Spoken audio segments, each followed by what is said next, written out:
ॐ तव कथामृतं तप्तजीवनं कविभिरीडितं कल्मषापहं श्रवणमङ्गलं श्रीमदाततं भुवि गृह्णन्ति ये भुविदा जनाः।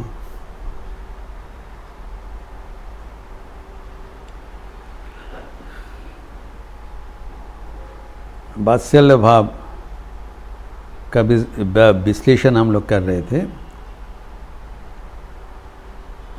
गोपालन माँ का जीवन के माध्यम से।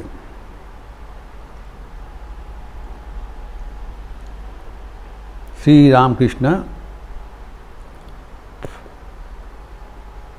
गोपालन माँ के साथ वात्सल्य भाव का लीला किया था और गोपालन माँ का जीवन से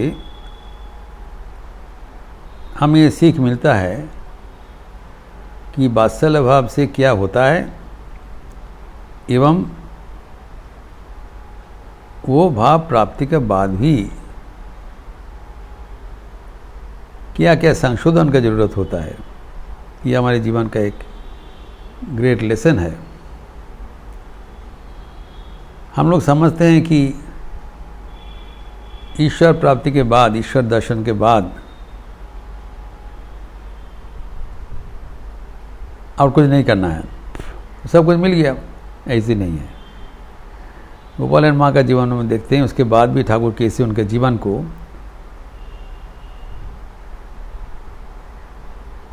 सही बनाने के लिए सतर्क कर रहे हैं, होशियारी दे रहे हैं, उपदेश दे रहे हैं, क्योंकि हमारे जीवन के लिए शिक्षणीय है। ठाकुर कितना उनके उच्च मर्यादा दिया था एवं तब भी उसको कैसे संशोधन का बंदोबस्त कर दिया, वो हम उनके जीवन में देखते हैं। ये बड़ा अनूठा उनके जीवन से हमें मिलता है। गोपालन माँ जो कि उल्लेख है शारदानंद जी का, वो जीवन मुक्त अवस्था था। अति साधारण अवस्था में वो शुरुआत करती हुई एक बाल विधवा, दरिद्रा एवं ज़्यादा शिक्षित भी नहीं, अकेले पढ़े हुए थे, लेकिन ईश्वर प्राप्ति के बाद वो कहाँ तक पहुँच गए, ये श्री ठाकुर के जीवन से हमें मिलता है। एक उदाहरण से पता चलेगा जो गोपालन माँ कितने उच्च कोटि का थे। ठाकुर के पास, श्री रामकृष्ण के पास दक्षिणेश्वर में हम जानते हैं कि अनेक धनी व्यक्ति आते थे एवं सकाम भावना से उनको अनेक मूल्यवान चीज़, उनको उपकरण देते थे, डोनेशन में दान करते थे। करेंगे, जो धनी व्यक्ति है वो तो स्वभावतः देंगे, लेकिन उसमें अगर सकाम रूप से, अधिकांश सकाम रूप से देते थे। ठाकुर बिल्कुल खुद नहीं लेते थे। ठाकुर स्वयं भगवान होते हुए भी ठाकुर वो सब नहीं लेते थे, बोले जो अलग करके रखो, क्योंकि उसमें सकाम जो कामना वासना के साथ है वो लेने में भक्ति का हानि होता है। आपने जीवन में करके दिखाया, लेकिन व्यतिक्रम था, नरेंद्रनाथ व्यतिक्रम थे। ठाकुर कहा करते थे उसके भीतर ज्ञान का अग्नि जज्वल्यमान है, तो जो कुछ दोगे ज्ञान से दग्ध हो जाएगा सब चीज़। न ही ज्ञानेन सदृशम पवित्र में विद्यते। जो ज्ञानाग्नि सर्व कर्म दग्ध कर देते हैं। तो भगवद गीता में कहा गया, जैसे जो लकड़ी जला देने से जो आग बनता है वो सब कुछ दग्ध कर देते हैं, वैसे ज्ञानाग्नि समस्त कर्मों को दग्ध कर देते, जला के उसको पवित्र कर देते। वो नरेंद्रनाथ एकमात्र, जो कुछ ये सब भक्तगण लाते थे वो नरेंद्रनाथ बोले ये सब कोई नहीं खाएगा, लेकिन नरेंद्रनाथ आने से उसको दे देते, उसका कुछ नहीं होगा। हाँ, नरेंद्रनाथ भी बहुत आनंद से आकर खाते थे। और देखिए वो सब गोपालन माँ को भी देते थे, इतना भक्तों को छोड़कर। तो गोपालन माँ आते थे तब ये सब ला के उनको बहुत परिशुद्ध से आकर खिलाते थे। मैंने उल्लेख किया गोपालन माँ जब अनुयोग करते थे कि आप मुझे क्यों इतना खिलाते हैं, मैं तो आपके लिए कुछ नहीं ला पाती हूँ। बोले नहीं, तुम हमें बहुत सेवा किया इसलिए। तो उन्होंने बताया मैं कई सब किया। बोले इसने मैंने जन्मांतर में पूर्व जन्म में बहुत तुम्हें खिलाया, बहुत सेवा किया, उसी का थोड़ा बहुत हम हमारा कृतज्ञता पेश कर रहा हूँ, इतना मान्यता देते थे। लेकिन गोपालन माँ का जो कमियाँ था वो भी संशोधन करते थे। एक तो कमियाँ था, उनको बहुत आचारी थे, सिवाज बिकॉज बाल विधवा थे, अनेक प्रकार आचार उनको जीवन में पालन करते थे, विधि निषेध। लेकिन ठाकुर का जो शिक्षा था, विधि निषेध प्रथम जीवन में जरूरत है, लेकिन परवर्ती काल में जरूरत नहीं होता है। दो प्रकार का भक्ति होती है, एक वैधि भक्ति, एक रागानुगा भक्ति। वैधि भक्ति में इतना जप करना पड़ेगा, इतना ध्यान करना पड़ेगा, इतना सब करना, तीर्थवास, तीर्थगमन, उपवास इत्यादि। लेकिन जो रागानुगा भक्ति और कोई नियम कानून का जरूरत नहीं है, सीधा भगवान को प्यार करना। तो गोपालन माँ अभी तो रागानुगा भक्ति के पर्याय में चले गए, लेकिन वो विधि निषेध वो छोड़ नहीं पाया, ये इसके कमियाँ था। तो कैसे संशोधन किया, इसका उल्लेख मैं किया था कि एक बार ठाकुर के लिए कुछ बतासा लेके आए थे, सामान्य चीज़, ठाकुर दो एक ले लिया, उसको प्रसाद रूप से दे दिया। तो बतासा लेके वहाँ से कमान घाटी चले आए, लेकिन रास्ते में बहुत आदमी से मुलाकात हुआ, तो माना जाता है कि रास्ता का कोई चीज़ फिर लेना नहीं चाहिए, अपवित्र हो जाता है। ठाकुर का दिया हुआ चीज़, उनमें मन में संस्कार बहुत प्रबल है, तो फिर आके कामारटी में जो माली है, माली को दे दिया और प्रसादी बतासा। उनके मन में का शंका था ये शायद वो रास्ता में खराब हो गया। तो फिर कुछ दिन बाद वो खड़दहा में श्याम सुंदर जी को दर्शन करने गया। बहुत प्रसिद्ध मंदिर है, नित्यानंद स्वामी जी का प्रतिष्ठित। तो जाके वहाँ पर मंदिर का पुजारी कुछ प्रसाद दे दिया। देखिए, तो प्रसाद देके वो तब प्रसाद लेके आ रहे हैं, कमाराटी लौटेंगे। जैसे जाने के लिए प्रस्तुत हुआ, देखा मंदिर का सीढ़ी से, जीना से एक व्यक्ति उनको वो पुकारते हुए कह रहे हैं, एक व्यक्ति पुकारते हुए कह रहे हैं, तू निजे खाबी ना मालिक के दीवी, तू आपने खाओगे ना कि मालिक को कई बार जो दिया था ये मालिक को दे दोगे? ये तुम्हारा तो बात विचार है, ये तो रास्ता से जाना पड़ेगा। ये इतना बोला नहीं, खाली इतना ही बोला है, तुम खुद खाओगे ना किसी को दे दोगे? तब वो ताज्जुब बन गए जी, उनके जी ये सब घटना हुआ था, ये व्यक्ति कैसे जान लिया और है कौन? देखा वो जो एक पुजारी जैसा उनको लगा, लेकिन वो जो वाणी बोला वो सीधा ठाकुर के वाणी लग रहा था। स्वयं ठाकुर एक दूसरा मूर्ति धारण करके वहाँ पर विराजमान है। वो ताज्जुब बन गए, अरे ठाकुर यहाँ से कहाँ पर आ गया? ये भी एक छद्मवेश में दूसरा किसी को दिखाई पड़ रहा है। जो भी हो, उसका मैसेज जो है उसका दिल में पहुँच गया।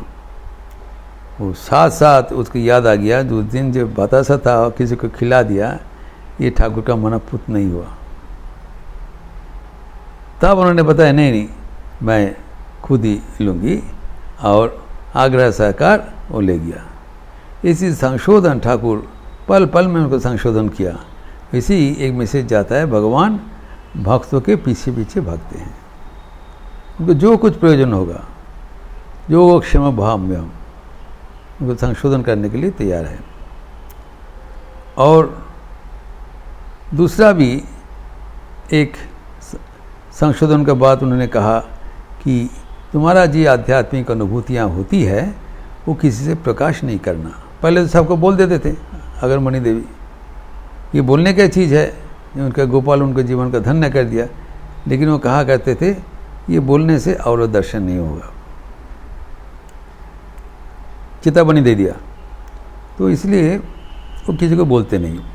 जब एकमात्र ठाकुर ने आदेश दिया नरेंद्रनाथ को सुनाओ, तब उनको आदेश अनुसार उन्हें सुनाया, नॉट अदरवाइज, मना कर दिया। और इतने पहुंचा हुआ व्यक्ति है जिसको दर्शन मात्र से न उनका भाव का आवेश हो जाता था। इस परंपरा में घटना उल्लेख है जो 1850 ईस्वी में 1885 उल्टा रथ के दिन ठाकुर बलराम मंदिर में पधारे थे एवं 2-3 दिन बलराम मंदिर में रहकर वो भक्ति का बाढ़ बहा दिया। ठाकुर नित्य उत्सव है, उनका जीवन ही नित्य उत्सव है। तो जब ऐसी अवस्था हो गया, तब उन्होंने जब इन लोग बलराम मंदिर में जाके सुबह में देखा सब बंदोबस्त ठीक है, तो फिर उन्होंने पूछा यहाँ पर तुम लोग गोपालन माँ को बुलाया नहीं? उन लोग बोला नहीं, यहाँ पर बुला रहे गोपालन माँ को खबर दो। तो सुबह में बताया, तत्काल खबर भेजा अगर मणि देवी को कमारटी में। फिर उन लोग शाम को आके उपस्थित हुआ। गोपालन माँ आह्वान कर रहे हैं ठाकुर।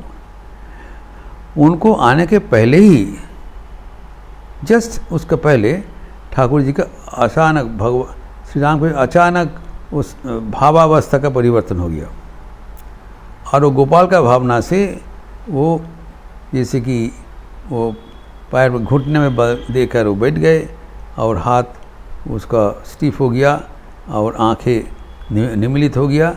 भावावस्था में वो लगता है स्मंदहीन हो गए। इस अवस्था में गोपालन माँ आके उनको दर्शन किया। देखिए, गोपालन माँ इष्ट है बाल गोपाल। आने के पहले ठाकुर वो बाल गोपाल मूर्ति धारण करके गोपालन माँ को रिसीव कर रहे हैं। क्या कथा, सब लिपिबद्ध है। लेकिन गोपालन माँ से बिल्कुल खुश नहीं हुआ। उन्होंने आके देखा ठाकुर की अवस्था है, वो साथ साथ कह दे रहे हैं मुझे ये रूप पसंद नहीं है। ये क्या है, एक तो एक लकड़ी का जैसे स्थिर है, और पूछ रहे हैं उनको शरीर को ढकेलते हुए, ओ बाबा और रकम काट हो ले क्या no, what did became like an piece of timber, कोई प्राण नहीं है, मुझे ये सब पसंद नहीं है। मेरी गोपाल दौड़ेंगे, हंसेंगे, वो बातचीत करेंगे, नाचेंगे, इसी करके संगाहीन होकर बच जाइए, ये सब हमारे नहीं चाहिए। ये कोई मैनिफेस्टेशन आपको नहीं चाहिए करके उनको इधर उधर ढकेल रहे हैं ठाकुर के शरीर। जब नॉर्मल हो जाओ, तो यहाँ पर जो गोपालन माँ के साथ ठाकुर के जो अनूठा रिश्ता है, इसका परिचायक है। वो भगवान को एक जीता जागता रूप से सर्वदा उनके साथ विचरण कर रहे हैं। इतना उच्च अवस्था हो गया, और ठाकुर उनके देखने के पहले ही उस अवस्था का भावावस्था हुआ था। फिर वो बहुत आनंद हुआ उस दिन, और परवर्ती दिन उन लोग जब लौट रहे थे दक्षिणेश्वर में, तो ठाकुर ने बताया जब मैं तो नाव लेके जाएंगे, तुम उसमें आ जाओ। तो वो गोपालन माँ ठाकुर के साथ एक ही नाव में चढ़ गया। इतना समय ठाकुर उनके साथ इतना प्यार से बात किया, इतना भक्ति भावना से हो गया। लेकिन नाव में चढ़ने के बाद, इसे ठाकुर का संशोधन देखिए, नाव में चढ़ने के बाद ठाकुर एक बिल्कुल विपरीत व्यक्ति हो गया। गोपालन माँ के साथ बातचीत बिल्कुल बंद कर दिया, एक भी बात नहीं कर रहे हैं, उसको और नहीं ताक भी रहे। She is not even looking at her. और नाना प्रकार का वैराग्य के बात बोल रहे हैं कि संसार में आसक्तिहीन होना चाहिए, संसार में संचय नहीं होना चाहिए, ये और ये बोल रहे हैं।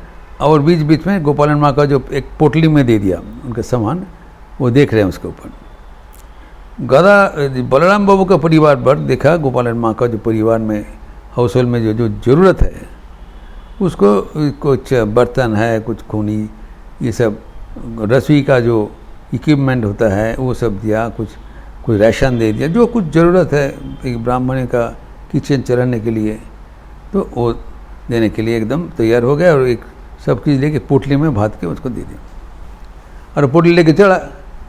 नाव ये उनको पोटली देखते हुए ठाकुर का नाराज़गी, बारंबार पोटली का ओर देख रहे हैं और तिर्यक मंतव्य कर रहे हैं। गोपालन माँ बहुत ही वो दुख आया, बहुत शर्म आया कि गोपाल हमारे लिए इतना बोल रहे हैं, हम बहुत अन्याय किया। तो उन्होंने सोचा, बाद में बताया, उन्होंने सोचा कि अभी मैं तत्काल इसको गंगा में विसर्जन दे देते हैं। जब हमारे लिए इनका इतना जो असंतोष है वो नहीं पसंद कर रहे हैं तो इनको जलांजलि दे देते हैं। फिर 7-5 सोच के नहीं किया। जैसे वो दक्षिणेश्वर में आए और पोटली लेके सीधा नहावत खाना में पहुंच गए और उन्होंने बताया बहू माँ, उसको बहू कह देते क्योंकि गोपाल का पत्नी है, पुत्र वधू है।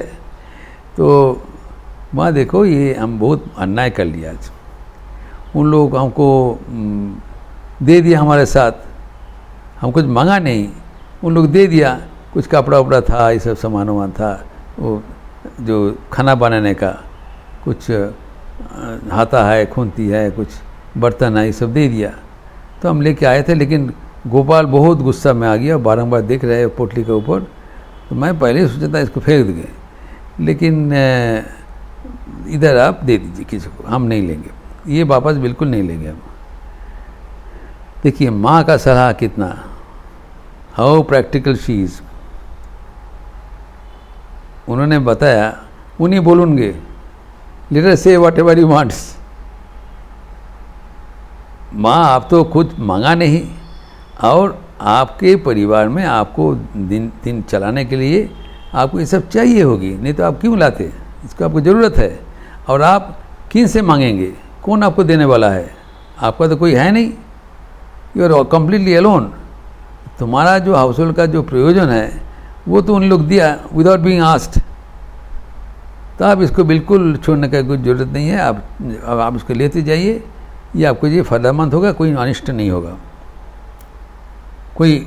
लेकिन इतना बोलने के बावजूद तब भी गोपाल माँ 2-4 आइटम इधर उधर दे दिया, ताकि उनका मन में बहुत असंतोष हो रहा था। और इसका आगे क्या किया, इसका आगे गोपालन माँ पुनः गोपाल के साथ सहज होने के लिए वहाँ पर कुछ तरकारी बनाया। दक्षिणेश्वर में पहुँचने के बाद वो माँ का सलाह अनुसार देखिए तब कुछ तैयारी, क्योंकि अभी उनका बातचीत बंद कर दिया था ठाकुर। जब कुछ सब्जी बना के जब ठाकुर को निवेदन करने के लिए गया, तब देखा ठाकुर पूर्ण अवस्था में वापस आ गए, कुछ क्षमा कर दिया।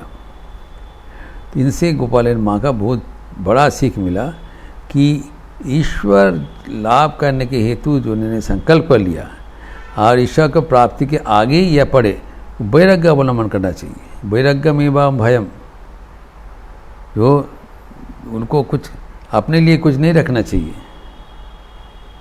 ये है कि जो आश्रम का है, आश्रम का सार्थकता, हम लोग गृही हो या सन्यासी हो, मूल बात है जो हमारा अनासक्ति, सामान इकट्ठा करना नहीं है, सामान का जो प्रयोजन है उसको रख दिया जाए, लेकिन उसके साथ हमारा जो वियुक्त रहना चाहिए मानसिक रूप से। We should be alert, not to be a part and parcel of this current of life. तो ये जो गोपालन माँ का जो शिक्षा, और उनके पास से जो नरेंद्रनाथ है, नरेंद्रनाथ और एक ओर से और एक है से गोपालन माँ, दोनों ओर से ठाकुर की एक प्रधान जो शिक्षणीय सबको लिए उनके माध्यम से सिखाया। तो ऐसी अवस्था में जो वात्सल्य भाव का परिपूर्णता के लिए गोपालन माँ के जीवन में कैसे वो परिपूर्णता लाभ किया, उसके बारे में भी थोड़ा बहुत हम चर्चा अगले दिन करेंगे। ओम शांति शांति शांति। हरि ओम तत्सत। श्री रामकृष्णार्पणमस्तु। आज नवरात्रि का द्वितीय दिन है। सब आप लोग आनंद में रहेंगे। जो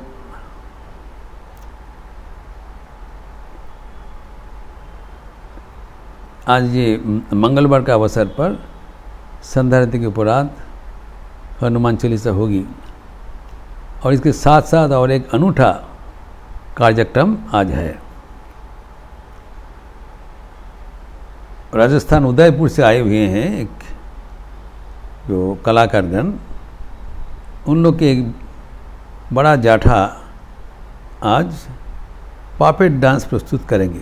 काठ का पुतली स्वामी विवेकानंद की जीवन गाथा प्रस्तुत करेंगे। वो अत्यंत मशहूर कार्यक्रम है जिसका यूट्यूब में दिखाया जाएगा, आप लोग अवश्य देखें। ऐसे अनुष्ठान यहाँ पर होता नहीं। उन लोग आए हैं और दिखाने के लिए उन्होंने सहमति दिया है। हमारे प्रेक्षागृह में आरती के बाद होगा 7:30 से 8:45 बजे तक। आप लोग ज़रूर इसको देखेंगे। Puppet dance on Swami Vivekananda.